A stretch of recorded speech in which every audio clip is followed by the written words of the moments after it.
Hello, everyone, and welcome to the Jeffrey Epstein Show. I'm your host, Bobbycapucci, and this is our morning update. As you all know, I plan on going to New Mexico next month after the holidays to get some information about this Epstein case for myself to see everything with my own eyes. I've already developed a couple of sources in the area. I'll be meeting up with them, and I'll be talking to them about the case and about what they know.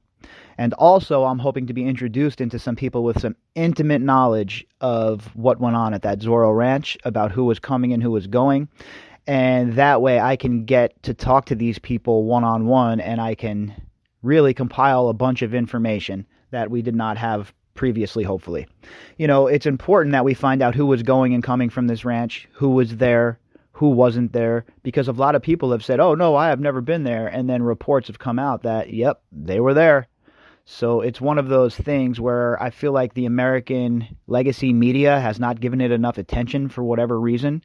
So I believe that it's crucial to go there and find out what was going on, exactly what was going on down at that Zorro ranch, because there has to be people that were there or who worked around there who have seen things, who have heard things. You know, people talk, especially in small towns, and especially when it's somebody like Jeffrey Epstein, you know, somebody who is very flamboyant, somebody that walks around the way he does with all these young girls in a small little town. That's going to raise questions.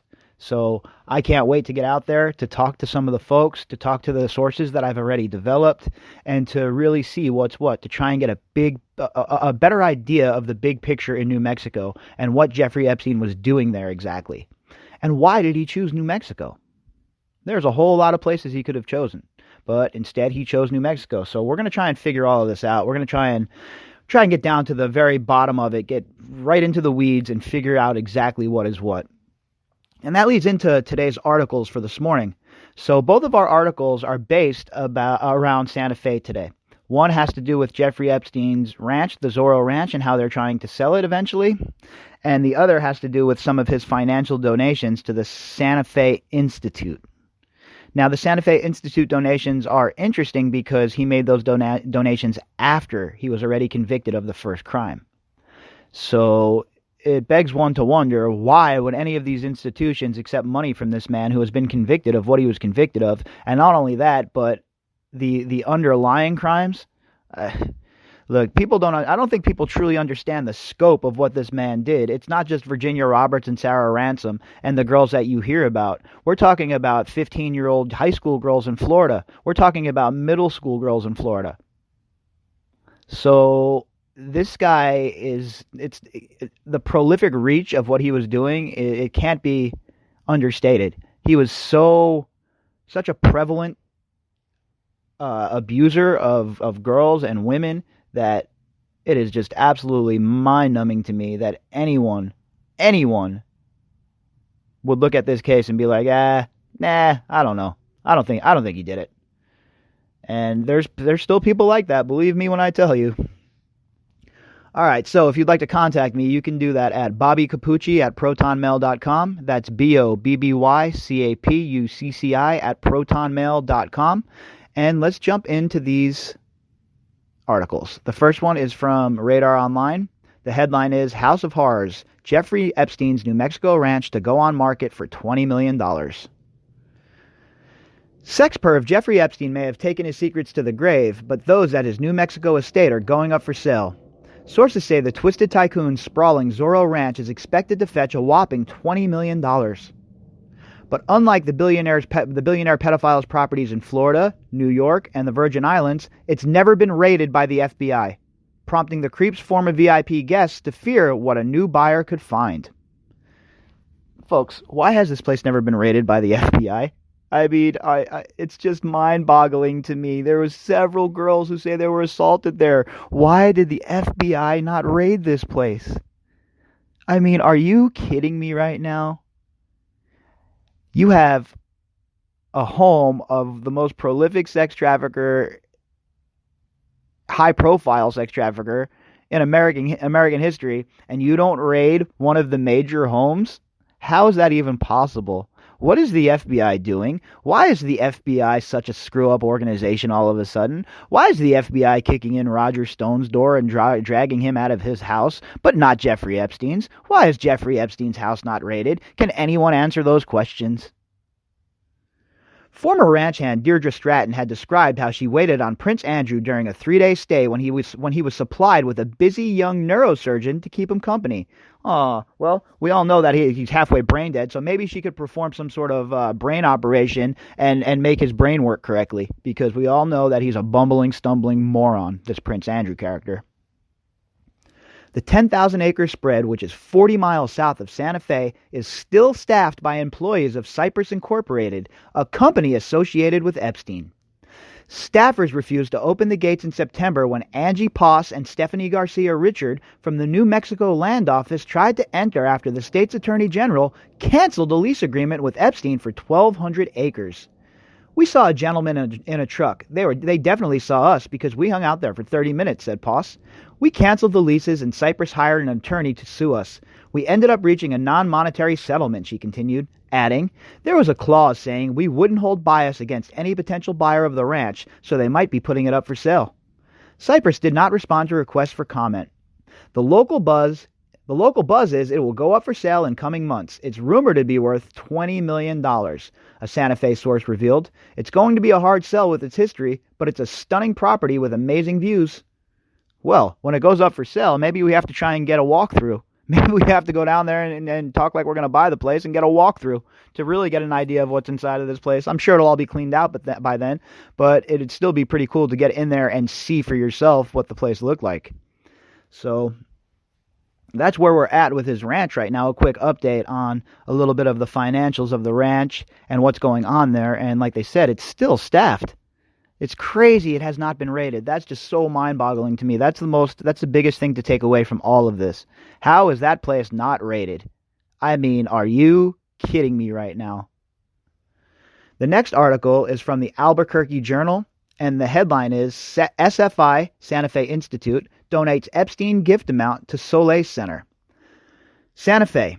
The Santa Fe Institute has contributed $25,000, an amount equal to a donation it received from one of convicted sex offender Jeffrey Epstein's foundations in 2010, to the Solace Crisis Treatment Center, a Santa Fe-based nonprofit that works to empower victims of sexual violence and other trauma. Well, at least they donated it to a good cause.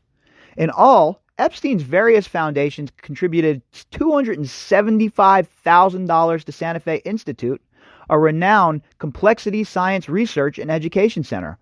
All but $25,000 had been received prior to 2008 when Epstein, a wealthy financier, pedophile, pleaded guilty to solicitation of prostitution charges in Florida. So they get, hold on. So just because it was previous to him being convicted, well, we're going to keep that. We'll keep the 200 and we'll keep the 275. We're going to give you back this 25,000 though. How about you just give back the whole 300,000 when we call it even, huh? SFI strongly condemns Epstein's criminal actions and is appalled by his role in the sexual exploitation of minors, SFI Communications Director Jenna Marshall says in a statement posted on SFI's website. We hope his contribution to the center in their important work to empower survivors and prevent sexual violence. Marshall told the Journal in September that SFI had received $25,000 from a foundation connected to Epstein in 2010 after he had completed his jail sentence for pleading guilty to solicitation of prostitution and procurement of minors for prostitution in Florida. She said that while SFI had already spent that money, it was looking to contribute an equal amount to an appropriate recipient. We spent that money, but we're gonna throw another $25,000 at somebody else. It's like the whole carbon tax thing. Epstein committed suicide in New York, allegedly, in August while awaiting trial on new, separate charges of sex trafficking underage girls. Multiple women have accused Epstein of assaulting them at a ranch he owned in Santa Fe County north of Stanley while they were teenagers, but he was never charged with crimes in New Mexico. Of course he wasn't. There was a reason he moved to New Mexico. Who was his buddy in New Mexico, folks? First name's Bill, last name Richardson. Ring any bells to anybody out there? Maria Jose Rodriguez Cadiz, the Solace Center's director, said in a statement that the donation from SFI comes when more victims of sexual violence are seeking help. It's not necessarily an indication that sexual violence is on the rise. It's that more and more brave people have found their voices, she said. They are speaking out about the trauma and pain inflicted by family members, employers, politicians, religious leaders, and other people in power. She said that Solace has seen a 30% increase in demand for services in the last year, and that organizations like the Solace Center are increasingly having to rely on private donations. A private foundation and public funding organizations are stretched to the limit. Federal policies threaten to cut these services altogether, she said. Epstein's initial connection to SFI was apparently through Murray Gell-Mann, a professor at the University of New Mexico in the 90s and early 2000s who co-founded the institute. That, my friends, is important because Murray Gell-Mann was very close with Jeffrey Epstein, and he was his in into New Mexico, and he's another reason that Epstein moved to New Mexico, to be closer to Gell-Mann. According to a recent New York Times article, Gell-Mann was among Epstein's guests at dinners and scientific conferences. The article cited 2 scientists and a financial advisor as saying that starting in the early 2000s, Epstein told multiple scientists and businessmen about his ambitions to use the New Mexico ranch as a base where women would be inseminated with his sperm and would give birth to his babies in order to seed the human race with his DNA. Nothing like some eugenics experiments going on in a ranch in New Mexico, huh? Sounds like a great idea. Sounds exactly like what these scientists should be doing. Why are these people even hanging out with Jeffrey Epstein? They knew what he was. They knew what he was. I don't even want to hear that shit. These scientists are just as bad as everybody else, folks, and sometimes even worse. And we're going to get down into the weeds, and we're going to start discussing some of these scientists. And we're going to do, we're definitely going to talk about Murray Gell-Mann because I think it's very important to establish the relationship between him and Jeffrey Epstein and some of these other powerful scientists and academics. On a related note, Seth Lloyd, who serves on the science board at the Santa Fe Institute, is listed as one of its external professors, is under fire at the Massachusetts Institute of Technology, where he is a professor of mechanical engineering. MIT Students Against War have called for his resignation, saying that Lloyd has made many students deeply uncomfortable given his long-lasting and disturbing ties to Jeffrey Epstein, and that Lloyd has driven students away from classes they were interested in taking by openly discussing and excusing his ties to the known and convicted sex child trafficker. And that's what all these academics do. They're all friends with this guy, all of them, and then they get on their ivory towers and they shout down at the rest of us about how nobody is being, you people are not being good citizens. You're not. Yeah, right. You people are the worst. You people are the absolute worst. The enablers of this man, the people that just let him in his life and through them he was able to build credibility. These people are absolutely positively responsible for what went on. Lloyd has openly acknowledged his friendship with Epstein and that this is written poorly. Lloyd has openly acknowledged his friendship with Epstein and that he accepted 2 grants from his foundations after his 2008 conviction. In August, Lloyd posted an apology addressed to Jeffrey Epstein's victims on Medium.com, an online publishing platform describing his actions as professional as well as moral failings. Lloyd said in a statement that he had committed financial resources to aid Epstein's victims and other survivors of sexual abuse and trafficking. So that absolves you because you donated money? That absolves you from what you were involved in, from what you were covering up, from the fact that you were accepting money from Jeffrey Epstein this whole entire time when you knew exactly what he was? All of you academics knew what he was. Virginia Roberts has talked about how she was passed around to some of these academics. All right? So let's not act like you weren't involved there, buddy. Let's not act like you weren't involved there, Mr. Lloyd. Let's not act like you didn't enable Jeffrey Epstein because you wanted his money. And that's what it all comes down to. These people have no shame. They will take money from anywhere to fund these projects. And then when it comes out that they were friendly with these people, they'll try and act like they weren't because it's all about to save face. It's never about just owning up to what they've done. It's always about saving face. And it's pretty pathetic to watch. So Again, here we see how Jeffrey Epstein's tentacles reached very far, folks. It wasn't just in politics. It wasn't just in business. It wasn't just in modeling. He had his tentacles everywhere, from academia all the way up to the highest points of power.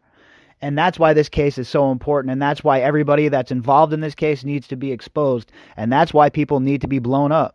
Everybody who was named in these court filings, everybody that enabled Jeffrey Epstein, everybody that was involved in some way needs to be held accountable. And that's what we're doing here, folks. This year, 2020, this is the year the predator turns into the prey. If you'd like to contact me, you can do that at bobbycapucci@protonmail.com. That's BOBBYCAPUCCI@protonmail.com. And if you would like to support the podcast, you can click on the GoFundMe link inside of the description box. I'll talk to everybody later on today.